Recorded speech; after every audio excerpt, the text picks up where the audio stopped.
Comme on le dit en Afrique, quand Dieu fait ton palabre, tu n'as même pas besoin d'enlever ta chemise. Il nous aurait fallu cette crise ukrainienne pour mieux comprendre le monde ou du moins le système dans lequel nous vivons. L'expression « à quelque chose malheur est bon » trouve ici tout son sens, et c'est pas la diplomate russe Katia Kopylova qui nous dira le contraire. Le processus qu'on est en train de vivre aujourd'hui est beaucoup plus puissant, 1000 fois plus puissant je dirais, et plus fondamental que la disparition de l'URSS. En fait, la disparition de l'URSS a été avant tout une humiliation pour la nation russe et l'a entraîné la désagrégation de son territoire et le rétrécissement de sa zone d'influence. Elle a aussi provoqué un déséquilibre dans la communauté internationale, étant donné qu'elle a supprimé le seul pays capable de faire contrepoids aux États-Unis et d'encadrer sa puissance. Mais ce qui se passe aujourd'hui en Ukraine va au-delà d'un simple affrontement militaire. C'est très important de le comprendre. En fait, ce qui a commencé et ce qui a été envisagé au départ comme une espèce d'intervention humanitaire pour faire cesser les violations massives des droits de l'homme dont étaient victimes les habitants de l'Est de l'Ukraine à l'époque, a accéléré un processus qui signe la fin du monde occidentalocentrique, c'est-à-dire le monde qui existe à peu près depuis la Grèce antique. Je dis bien accéléré et non déclenché, puisque c'est un processus à la fois naturel, mais qui a aussi été accéléré par une succession d'erreurs de calcul de la part des Occidentaux. Qu'est-ce qu'on voit aujourd'hui ? On voit tout simplement que le roi Occident est nu, qu'il ne commande plus à travers la planète. Il a complètement échoué à imposer aux autres États sa volonté d'isoler la Russie. Il est obligé de quémander à genoux des ristournes sur les matières premières aux pays du Maghreb et du Golfe. La paupérisation est galopante. La dette est colossale.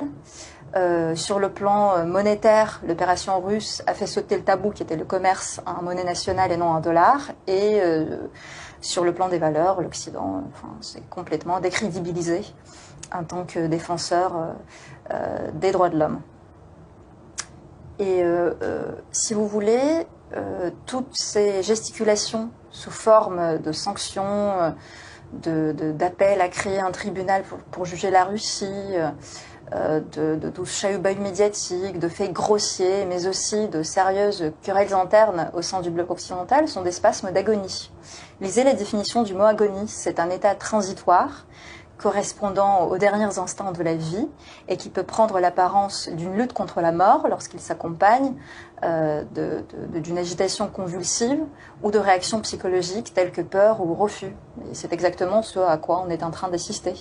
Quand je dis mort, j'entends en termes d'influence, en termes d'identité, une mort sociale. Cela semble vous réjouir. Je suis une diplomate, pas une sainte. Ce conflit entre la Russie et l'Ukraine se terminera bien un jour par un traité qui sera négocié. Quelle sera la base juridique de ce traité, vu que le droit international est aujourd'hui, malgré tout, assez mal en point? Le droit international moderne est le produit de l'évolution de la culture et de l'histoire, essentiellement européenne, qui prend racine au XVIIe et XIXe siècle. Ses caractéristiques principales, les trois caractéristiques principales étaient les suivantes. Le droit international a été utilisé pour consacrer la distinction entre les États civilisés d'un côté et les peuples, communautés et nations non civilisés de l'autre. Les civilisés étant les États européens et les non civilisés le reste du monde. Et pour protéger et perpétuer cette distinction. Première chose.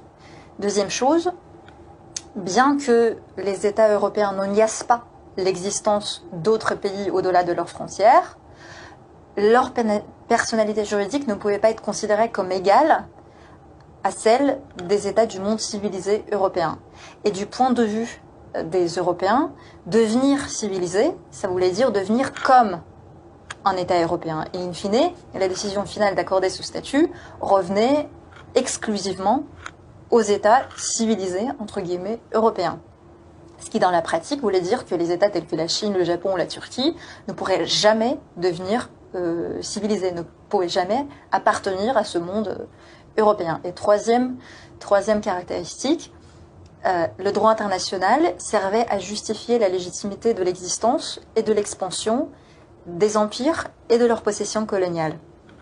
Les concepts tels que souveraineté et civilisation se référaient exclusivement aux États européens et ces États étaient les seuls à définir leur contenu, les critères, les standards de civilisation et de souveraineté. La souveraineté, par exemple, des colonies était hors de question. Et les relations entre les empires et leurs possessions coloniales étaient fondées sur le droit constitutionnel interne des empires. Et les relations entre les colonies n'étaient pas régies par le droit international. Donc, ainsi, le droit international de l'Europe et l'ordre juridique mondial fondé sur celui-ci visaient à garantir la suprématie de l'Europe sur le reste du monde. Arrive le XXe siècle, et au XXe siècle, les choses n'ont pas fondamentalement changé.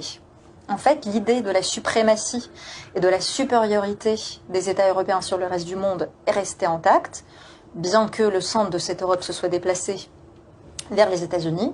Les positions de départ des grandes puissances lors de la création de l'ONU ont été différentes, d'où les divergences dans la compréhension du droit international et des articles de la Charte des Nations Unies.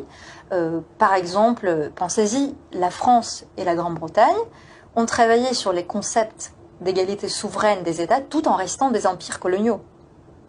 Pour l'URSS et la Chine, les normes impératives du droit international avaient cette signification progressiste qui sera ultérieurement consacrée dans la déclaration de 1970 sur les principes du droit international, tandis que pour la France, la Grande-Bretagne et les États-Unis, les normes impératives du droit international signifient littéralement, comme la pratique ultérieure l'a montré, égalité souveraine entre leurs États, respect de bonne foi des obligations envers leurs États, non-recours à la force vis-à-vis de leurs États, non-ingérence dans leurs affaires intérieures, règlement pacifique des différends entre leurs États, etc. Donc ils ne reconnaissent pas les autres États comme leurs égaux.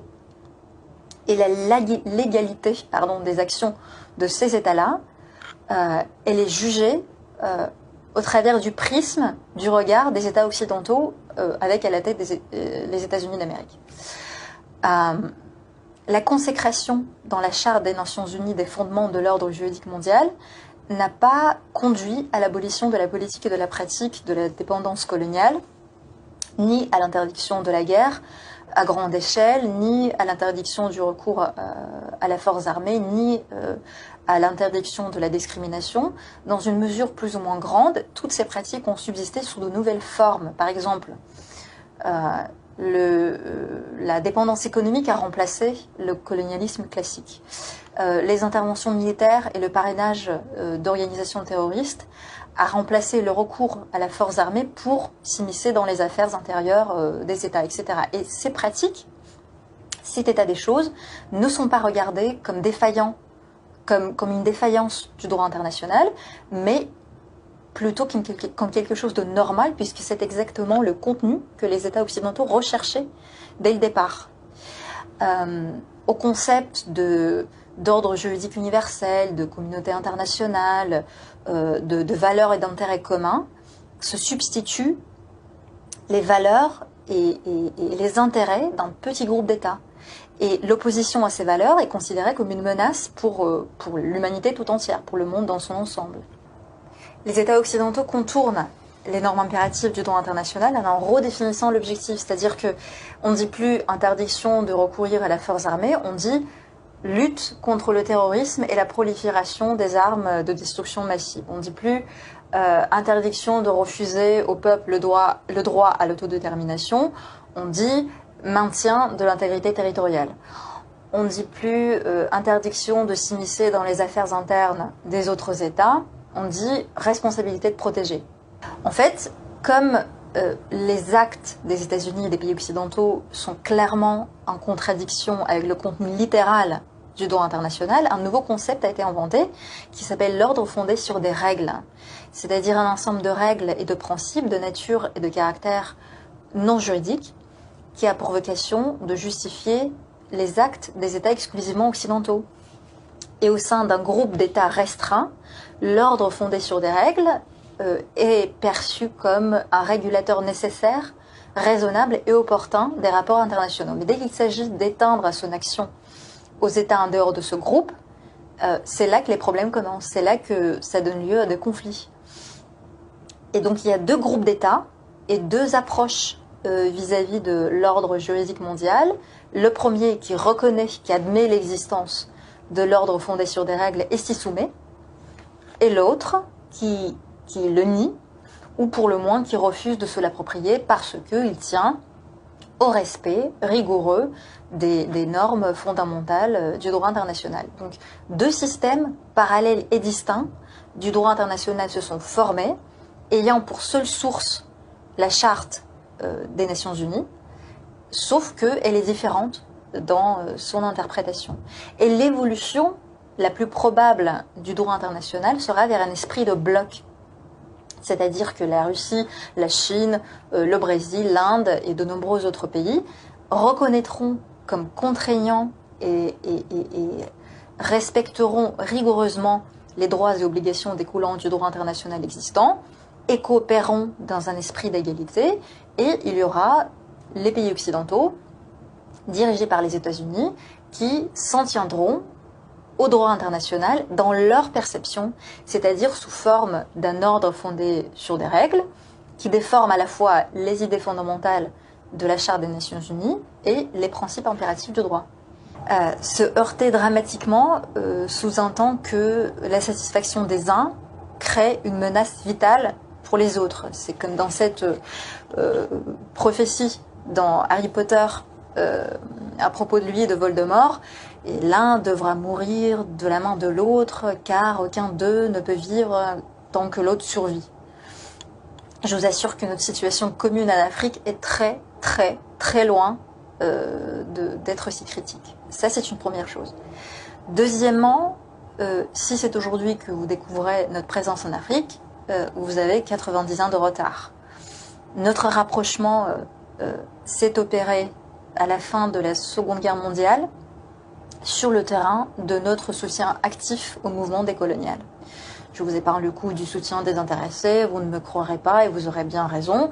Évidemment que dans le contexte de l'affrontement idéologique entre l'URSS et l'Amérique, l'Afrique était un enjeu, mais n'empêche que par rapport aux politiques africaines occidentales, la nôtre avait l'avantage d'être débarrassée de tout passif, de tout préjugé et de se construire sur des bases saines.